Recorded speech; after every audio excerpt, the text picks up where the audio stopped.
Halo Sur, selamat siang, pagi, sore, dan malam buat yang sedang nonton channel YouTube ini.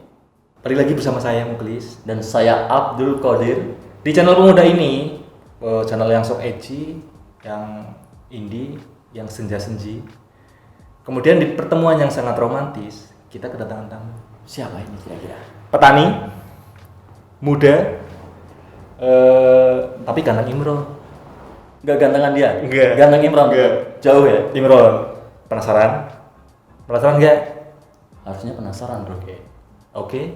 Oke, bang, bang.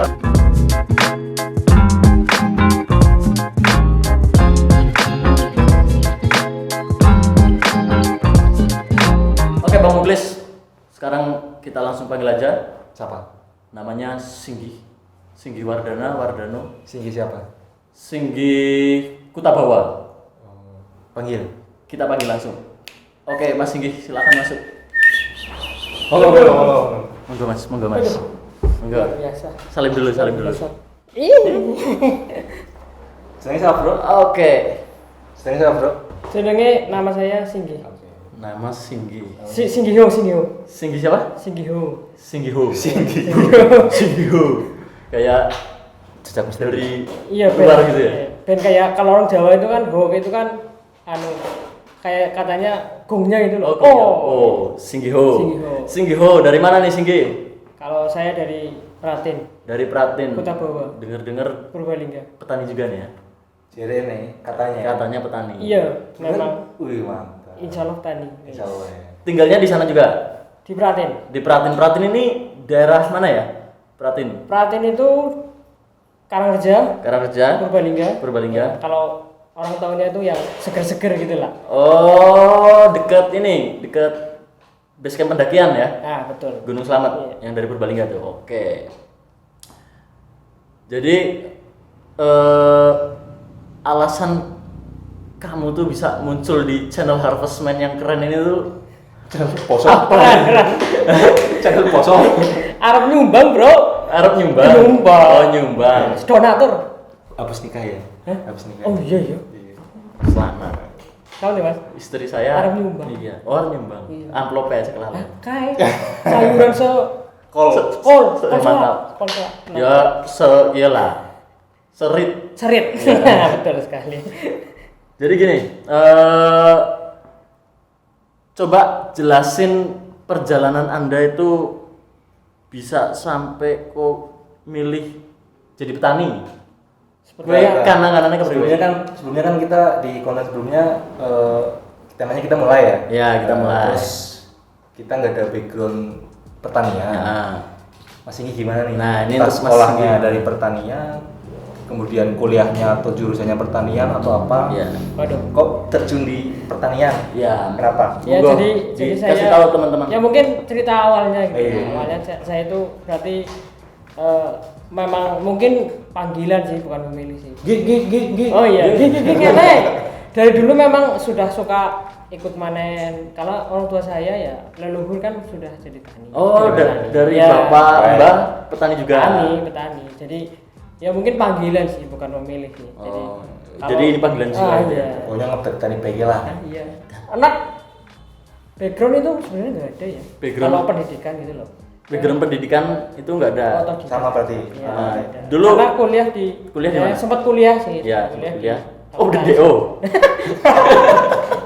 Lulus Enggak, nggak? oh lulus. Di akuntansi. Akuntansi mana nih? Akuntansi AX. Oh. Ya nanti disensor. Oh, siap. Sensor. Sensor ini Kayak- kayak nggak apa-apa biar universitasmu tahu itu loh. Oh gitu ya. Kalau kamu tuh masuk channel yang Posong. Universitas Negeri Semarang. oh di UNES ya, UNES. Mantap. Oke. Terus itu awal-awalnya bertani kan karena panggilan. Kemudian mulainya itu gimana dulu? Jadi dulu memang karena waktu kecil sudah ikut bertani, terus Manen. kita Ya. manen, ikut tanam, terus akhirnya kuliah itu sempat mikir sih sebenarnya sih. Oh, kuliah nggak guna. Nah, iya, enggak, Enggak, jangan gitu ntar sedikit guna. sedikit Sedikit guna. guna. Kalau kata teman saya itu pernah ada namanya Niki, bukan? bukan. Siapa? Adalah teman saya. Imron. Hah? Imron bukan? Imron. Dia bilang gini, salah satu kegunaan sekolah itu adalah kita tahu bahwa sekolah itu nggak penting. Mungkin bisa jadi seperti itu. Tapi nggak juga sih, penting kok. Penting. Itu membangun Gedung. kita berpikir. Kan bayar gedung, bukan gedung. Oh iya bayar. Oke, tolong Gedungnya anu mas laptopnya mati. Nggak apa-apa. Terus oke, jadi Awalnya tadi ya. iya udah awalnya. Nah sekarang sebenarnya tergabung dalam komunitas apa enggak? Maksudnya saya- kalau kita kan harvestman nih. Nah, ada Iya. beberapa Kalau Singgi ini dari mana gitu? Sebenarnya kan kita kan dulu waktu kuliah kan sempat ngobrol-ngobrol tentang pertanian gitu iya. kan, dan sama-sama nggak punya background. Akhirnya kan kita oh ya kenapa kita nggak kumpul bareng terus kita rutinan gitu lah ngapain terus bahas-bahas apa terus sama-sama belajar. Iya. Akhirnya kita semacam kita ngumpul dan kita beri nama sebenarnya. Namanya apa? Agro Landscape. Agro Landscape. Nah di Agro Landscape ini ada berapa orang? Jadi kalau dulu awal itu ada sekitar 6. Dulu. 6. Nah Karena aktif- memang sebenarnya kan kita mau bangun itu pengennya itu kan biar kita jadi ruang gitu loh. Oh. Ya kan? Ah. Karena dulu memang gambarannya awal itu memang kita nggak tahu belas sama sekali Tentang pertanian. dan Sama. kita nggak tahu kondisi nanti setelah kita tani itu gimana di daerah kita gitu kan. Alhamdulillah kan kita sama-sama Purbalingga. Jadi kan Oh sama ya? Purbalingga ya? Sama ya? Sama ya. Nah berarti kenapa pemilihannya itu Agro Landscape? Pemilihan namanya. Pemilihan namanya. Karena sebenarnya kita mau ya kayak landscape itu kan wah Oh, pemandangan luas gitu Ya, kan ya. gitu kan, dan kita mungkin waktu itu memang ya kita belum mikir yang terlalu jero gitu kan. Ah, iya, iya. Lainnya kan oh ya agro Cukup aja perasaan kan. yang jero. Oh iya Cukup perasaan aja. cukup perasaan. Terus. Terus kan waktu itu juga kumpul terus kita memang nanam pertama itu nanam jagung sih mas. Nanam jagung. Jadi awalnya kan jagung, kita nanam jagung karena jagung itu kan anggapan kita kan memang nggak terlalu memakan banyak nutrisi atau makanan gitulah ya. Perawatannya juga ringan gitu kan, hama juga bisa dikendalikan lah. Nggak terlalu kayak tanaman Iya, lainnya gitu ya. iya, kalau sayuran kan terkenalnya itu wah susah kan. Terus awalnya kita sambil belajar nanam jagung. Terus kita mungkin untuk bisa jadi ya bisa dibilang untuk mensterilkan tanah sih anggapan kita dulu. Oh gitu. Iya. Jadi memperbaiki tanahnya dulu. Iya. Oh jadi Kondisi pertanian di sana itu gimana sih? Ya Agro Landscape. Kalau di daerah yang mungkin mayoritas sayuran ya, kalau Sayuran. spontan saya di sayuran itu memang biasanya kan masih pakai over pestisida gitu kan, terus kelebihan mungkin pupuk yang enggak sesuai dosis takeran gitu kan, Pupuk. Untuk menaikkan kuantitas ya? sintetis lah ya. Oh, kimia sintetis. Iya, gitu kan. Karena memang kalau dari sana kita memang terjun langsung waktu itu memang kalau kita analisis gitu ya sok-sokeran gitu kan. Wis. Tapi si Klan Imron. Siklan Imron ya? Oh iya, mungkin ya. Tapi suatu saat kita akan panggil Imron ya ke sini ya. Iya. Siap. Siap.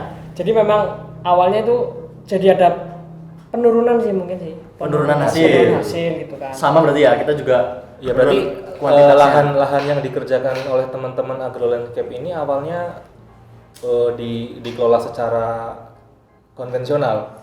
Awalnya kalau sebelum kita nanam Iya, dan memang budaya orang sekitar memang ya konvensional gitu. Terus Jadi kan- Agro Landscape ini mulai membangun pertanian di sana dengan pola alami. Waktu itu ya kalau pertama itu Pertama. iya anggapan kita kan ya udah kenapa kita nggak yang cari yang mudah aja gitu loh nanam jagung. gitu kan. Kotoran hewan ya. Iya, Kompos-komposnya iya, ya? kompos-komposnya itu. Terus kan tujuan kita kan memang ke sayuran sebenarnya. Terus ke sayuran terus biar kita bisa sekalian belajar terus nggak terlalu tergesa-gesa gitu kan. Akhirnya kita jagung. Milih jagung waktu itu pertama. Kalau sekarang nanam? Kalau sekarang sayuran. Oh, udah mulai sayuran ya. Udah mulai sayuran. Memang ada beberapa yang masih memakai pestisida sih, yang sintetis sih. Tapi kita juga mencoba belajar untuk sedikit demi sedikit untuk Mengurangi gitu ya. Sama. mungkin kita ada juga yang belajar. ada yang belas nggak pakai. Oh, gitu. Nah kalau HM ini kan udah tanam yang keempat ya. Keempat kita, Pak. Keempat. Kalau Agro Landscape itu kira-kira udah berjalan berapa lama di sana kalian? Kalau mungkin kita jadi awalnya 1,5 tahun sih mungkin. 1,5? Iya, karena kita nanamnya macam-macam, terus sayuran itu kan periodenya kan macam-macam juga kan. Jadi kalau kita bisa hitung secara waktu itu 1,5 tahun. 1,5 tahun. Ya nggak terlalu lama Sama dari kalau kita kalau mulai. di kita kan karena dari awal padi sampai sekarang juga masih nanam padi, itu kan kendala yang didapatkan masih sekitar di hama ya, hama yang kita kendalikan. Nah, untuk agro landscape ini setelah kalian nanam jagung kemudian sayur, hal apa yang udah kalian dapat dari kalian belajar nanam? Pengalaman yang udah didapat. Pengalaman hidup ya, guys. Iya. Guys. Masih Pak Imron tetap. Apa Pak Imron? Ya mungkin Caksu Ron. Hei, Caksu. ya mungkin kita belajar selain hal teknis ya. hal. Mungkin karena petani ya belajar bersyukur sih Mas. Ya, Itu yang paling penting lah ya, belajar bersyukur. Maksudnya itu ikhlas ya. Kita harus belajar bersyukur. Jadi apa yang kita dapat ya itu yang itu harus kita syukuri gitu. Ya. Bukan rekan saya tiba kayak syukur. Bukan. Oh, iya amur. Kalau Amur. ada petani lain yang gagal panen yuk syukur. Amur. Bukan gitu ya? Enggak sih. Bukan ya? Bukan. Tapi bersyukur ya, apapun yang didapat hasil panennya berapa ya kita syukuri. Iya. Karena memang begitu sih. Jadi kalau kita nanam kan nggak harus ditekan dengan hasil ya. Iya. Mas Kodir. Jelas. Itu kan Kuantitas pasti turun. salah satu prinsip yang kita ini ya. Nanam itu nanam aja, nggak usah. Oh ini hasilnya nanti sekian, kita jual sekian, kita untung sekian. Kalau kata guru kita kan tanaman itu tidak bisa dibebani oleh angka. Jadi ya benar bersyukur kuncinya. Nah, selama 1,5 tahun kurang lebih, hal mencengangkan apa? Hal yang mengejutkan atau hal yang kok kayak gini ya? Apa yang kalian temukan di sana? Baik dari agro landscape-nya atau petani-petani sekitarnya. Kalau mungkin kita dengan yang pertama baru belajar, terus kaget aja dengan kondisi gitu kan yang tadi aku bilang itu loh. Terus karena memang yang serba over itu kan kita kalau mau ikut arus itu ya kita mungkin akan terbawa gitu loh. Terus kita jadi lupa. Ini jadi penasaran maksudnya over ini tuh over ya gimana? Mungkin kayak nutrisinya terlalu banyak. Pemakaian pupuk yang kimia sintetis yang terlalu banyak gitu kan. Terus kayak misal kalau nanam terus pakai racun tambahan dari enggak insektisida biasa gitu loh. Apa itu? Ya, misal obat nyamuk. Ya ada juga gitu. Ya takutnya kalau aku cerita di sini kan nanti kan pada takut gitu kan makan. Ini nggak bikin bunuh diri sama aja bunuh diri pelan-pelan. Mungkin yang tapi serius pakai ada beberapa pengalaman yang memang memakai. Tapi karena memang ya mungkin kita nggak tahu ya karena mungkin hambanya yang terlalu super power atau gimana kan gitu. Overpower ya. Overpower gitu kan nggak tahu. pakai baygon lun. Oh bukan baygon sih. Apa? Tapi disensor ya. Obat nyamuk. Pakai obat nyamuk gila. Tapi serius ini pakai obat nyamuk. Iya serius. Obat nyamuk. Mantap. Berarti Ya mungkin itu di beberapa hanya beberapa tanaman ya. Beberapa komoditas saja ya. Enggak semua. Tapi ya maksudnya tetap aja itu kan komoditas di sebagian misal kan tetap dijual. Iya. Maksudnya itu kan dikonsumsi. Ini menarik. Petani tempat kalian itu makan hasil panennya juga atau enggak? Dengan yang dikasih obat nyamuk tadi. Makan ya, juga. Makan. Cuma enggak sih. Jadi ya mungkin yang nggak jadi makanan prioritas gitu loh. Oh, jadi karena dia tahu. Ya itu pengalaman di keluarga aku ya. Karena di keluarga aku itu memang ya contohnya kayak tahu itu nggak labu siam itu pelok ya. Itu kan memang nggak dipakai apa-apa kan. Oh, karena dia merambat terus tumbuh terus berbuah gitu. Nggak perlu dirawat juga udah itu pasti gitu. Konsumsi utama di keluarga. Oh, itu konsumsi utama. Tapi untuk sayuran lainnya ya, nggak bisa diprioritas. Jual ya. Jadi sih. Tapi ini gila. Pakai obat nyamuk itu ya maksudnya kita aja nggak kepikiran kalau bahkan pakai pupuk kimia sintetis yang produk gitu ya. Itu aja kita nggak kepikiran untuk pakai gitu karena ya kita tahu itu racun gitu ya, maksudnya dikonsumsi manusia juga efeknya nggak baik. Efeknya dalam jangka panjang juga nggak baik gitu. Ini obat nyamuk gitu kan. Terus hasil di sayurannya, misal kita nanam sawi nih, terus kena hama, pengendaliannya atau pembasminya itu dengan obat nyamuk ya. Itu hasil daunnya gimana? Hasil sayurannya gimana setelah panen? Bersih atau? Kalau yang dipakai itu kan kayak kobis itu kan. Kobis. Ya, kobis. Ya. Memang kalau misal setauku itu pakai pupuk pakai yang obat nyamuk itu pas waktu dia ngendalin kupu itu loh. Kupu kupu jadi hama kupu itu. Dan dia kan masa produksi telur kan, kupu itu kan. Nah itu berarti ulat ya? Ulatnya ya. Untuk mengendalikan kupu juga, karena kan kalau musim terang itu kan musim kemarau itu kan memang yang banyak kalau di Kobis itu ya kupu-kupu. Tapi tolong teman-teman buat yang memutuskan bertanya jangan ditiru ya. Maksudnya ini berbahaya. Pertama untuk ini nggak habis pikir banget juga, maksudnya pakai obat nyamuk itu ya itu udah ibaratnya kita minum aja, maksudnya minum misal fermentasi kita sendiri gitu ya. Itu juga nggak berlebihan gitu, maksudnya ya secukupnya aja buat minuman kesehatan. Ini obat nyamuk. Obat nyamuk ya udah. Nah, benar. Kalau hasil yang dikendalikan dengan obat nyamuk itu daunnya berlubang atau apa gitu, enggak? Ya mungkin mulus. Itu cara terakhir sih ya. Biar mulus. Iya. Berarti kalau kita milih sayuran di pasar agar kita mungkin nggak terkecoh ya, berarti milih yang berlubang, yang kena ulat. Artinya itu nggak disemprot sama obat nyamuk. Tapi nggak, itu bener. Maksudnya ibuku juga kasih tips kalau milih sayur yang ada belanja ke pasar gitu kan, itu justru jangan beli sayuran yang terlalu mulus, tapi beli sayuran yang ada bolong-bolongnya, ada ulatnya, nggak apa-apa gitu, karena ulat aja mau makan ya. Ulat aja mau makan berarti manusia mau makan. Bisa dimakan oleh makhluk hidup gitu. Intinya kalau di tempatku itu yang memang makan sendiri untuk konsumsi sendiri itu memang udah benar-benar tahu gitu loh. Kan masing-masing petani mungkin pengendaliannya beda-beda kan.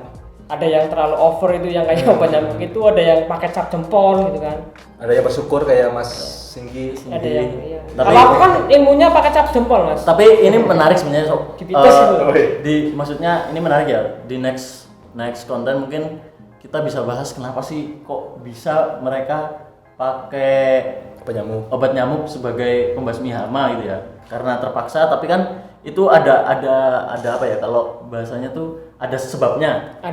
Sebabnya kenapa itu kan, misal mungkin ledakan hamanya terlalu besar atau gimana, tapi kan itu kenapa ada ledakan hama kan pasti ada sebabnya. Nah, mungkin di next konten bisalah kita bahas itu ya.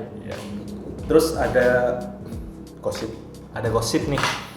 Dengar daerahmu di Gunung Slamet itu ada kayak semacam startup. Dengar nggak? Pernah dengar sih. Pernah dengar. Terus gimana? Tahu? Kalau setahu sih yang penanaman modal itu sih. Kayaknya gitu loh. Cuma kalau yang detailnya nggak tahu ya. Kurang tahu. Sebenarnya mau nanyakan itu, cuman kalau nggak tahu mending nggak usah dilanjutkan ya. Tapi emang lagi booming sih, maksudnya startup itu ya. Masuk terus kayak semacam tenggelam nggak sih kalau itu? Iya, kurang tahu sih ya, karena kita juga nggak pernah nyoba sistemnya seperti apa. Oh iya, apa. ini kan kalau HM kan hasil panen kita olah, kita kemas, kemudian harganya itu karena kita gabung di koperasi, harganya ngikut standar koperasi. Kalau agrolandscape gimana cara kalian memasarkan produk, terus menentukan harganya gimana, itu seperti apa? Soalnya untuk yang masuk ke pertanyaan ke media sosial kita itu kan banyak yang nanya sayur ya, terutama nutrisi sama nanti kalau misal setelah panen itu distribusinya itu seperti apa. Nah, Mas ini bisa cerita nggak? Jadi mungkin karena kebetulan kan ini sedang proses tahap untuk menjual sendiri. Kita juga pengennya menjual sendiri kan. Cuma kita lagi proses manajemen lahan di sebenarnya. Jadi memang lahan sayuran itu kan, tanaman sayuran itu kan memang waktu panennya berbeda-beda kan. Oh iya. Nah, kita mau mensinkronkan itu. Kalau selama ini kita masih di pasar lokal. Berarti ngikut harga dengan petani yang dengan obat nyamuk itu sama harganya? Oh iya. Tetap sama. Berarti nggak membedakan antara kalian yang dikelola secara alami atau mungkin meminimalisir penggunaan pestisida sintetis dengan yang kalian kerjakan itu nggak sama, berbeda ya, harganya sama ya. Sama. Kan pengennya kita setelah kita manajemen lahannya sudah baik, terus karena kita akses dari transportasi dari mungkin ke kota, kalau kita kan pengennya ke kota gitu. Oh, langsung ke kota pasar. Iya, langsung direct selling gitu lah. Itu kan mungkin jauh. Jadi kalau dipikir itu memang harus bawanya ya sekalian jauh. Makanya kita ini lagi pengen konsep lahan sih biar satu minggu itu bisa panen 2 kali. Konsep lahan dulu, kalau itu selesai baru kita jual. Urus soal distribusi gitu ya. Oke. Ya mungkin ini terakhir ya. pesan buat teman-teman yang mungkin baru akan turun bertani itu tipsnya gimana? Maksudnya apa Biar sarannya atau tetap gimana? semangat. Kan ada ini yang baru pertama nanam terus di tahap semai gagal. Wah.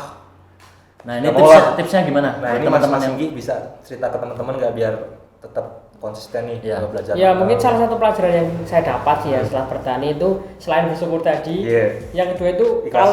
kalau kata orang Oh. kalau kata orang sana itu kalau Orang kata mana? orang tua-tua di desaku, Orang sama. iya, ya mungkin gitu. Jadi bertani itu nggak ada salah satu profesi yang nggak ada berhentinya untuk belajar. ya. Jadi betul. nggak ada berhentinya lah untuk belajar. Pasti ada aja. Mungkin cara, mungkin apa, mungkin teknik apa, bagaimana gitu kan. Yang intinya belajar lah. Kita Dan gagal. nggak ada selesainya gitu loh, belajar terus. Gagal Ya, coba, walaupun gagal, selesai coba, ada coba. kendala. Nggak ada masternya lah, mungkin Ya. gitu kan. Nggak Nggak ada masternya ya? Nggak monoton juga ya perawatannya ya. Iya. Perawatannya nggak ada monoton. Jadi intinya tetap konsisten. Nggak usah minder kayak misal aduh nggak bisa nih atau nggak tahu nih, karena di pertanian itu satu tadi nggak ada masternya, kedua ya akan terus selalu belajar gitu ya. Iya. Tapi asik nggak bertani? Wah, asik. Asik ya. Jadi bertani itu Asik. atau memilih Asik, untuk Pak. bertani itu kita nggak kayak kalau disuruh-suruh jadwalnya itu nggak tentu ya. Bener ya? Ya kita yang ngatur sendiri, Yang sendiri ya? jadwal kita itu. Pengen santai ya santai, pengen santai, pengen nge-push ya nge-push. push gitu ya, push rank. Push rank. Jadi itu sih ya asiknya itu. Dan Ya, kita walaupun- juga masih bisa bikin konten-konten kayak gini gitu kan, Oh, santai-santai iya. gini. Pekerjaan yang nggak pernah diatur, tapi pekerjaannya nggak pernah selesai. Itu bertani. bener? Oh iya betul. Dan akan selalu terus Belajar. Belajar. terutama belajar bersyukur. Belajar Kalau ikhlas. banyak-banyak gitu kan. Ya mungkin gitu ya. Besok kita belajar sama Imron aja lah. Belajar sama Imron Belajar karena ikhlas. Imron itu level ikhlasnya udah makomnya udah tinggi gitu. Besok harus ketemu Imron. Oh siap ya. Mas Imran gitu. Itu salah satu guru dari guru. Gurunya guru. Maha guru. Maha guru. Mahabharata. Oke, gitu aja. Sekian. Terima kasih Mas Singgi udah mau Singgi siapa? Agrolandscape. Singgiho. Singgiho. Singgiho. Singgiho. Terima kasih udah datang mau Siapa tahu ada kayak semacam Nah, ya, kayak ada orang-orang atau teman-teman seperti Mas Singgi yang keren-keren. yang keren, dia mau bertani muda atau komunitas, bisa nanti kita datangkan ke sini ngobrol. Pun kalau misal udah nggak ada pandemi seperti ini, kita bisa ngundang teman-teman dari luar kota ya. Iya. Kayak kan kita Betul. punya teman-teman dari banyak Banyak lah. daerah yang Iya. sebenarnya nggak cuma harvestman atau tanah hitam sih, di kota-kota kalian mungkin ada, cuman karena keterbatasan media sosial ya, akhirnya nggak diketahui seperti kita mungkin. Jadi belajar itu nggak harus ke kita kok. Kalian yang di daerah-daerah lain bisa nyari alternatif, mungkin nanam sendiri, coba Ya. di rumah kayak gitu. Kayak Mas Singgi kan akhirnya dia memutuskan untuk bertani dari sekolah tinggi di ibu UNES. kota Jawa Tengah ya, Iya, di jauh, Semarang. pulang, drop out. Oh, enggak. Bertani. Luas lahan berapa? Kenapa? Luas lahan Luas lahan yang sedang sedang dikerjakan. berarti sekitar 1 hektar kurang. Wih, 1 hektar gila itu lebih luas dari tempat kita. Oke, ya paling gitu aja teman-teman. Kita juga udah terima kasih banget sama Mas Singgiho yang udah mau datang dan salam sejahtera, Om Swastiastu, Salam damai. Sampai jumpa Sampai di jumpa di konten. konten selanjutnya. Apa yuk? Iya, kita akan selalu bikin konten gitu. Melekat banget, kalau kalian bosok. Oke, terus mulai.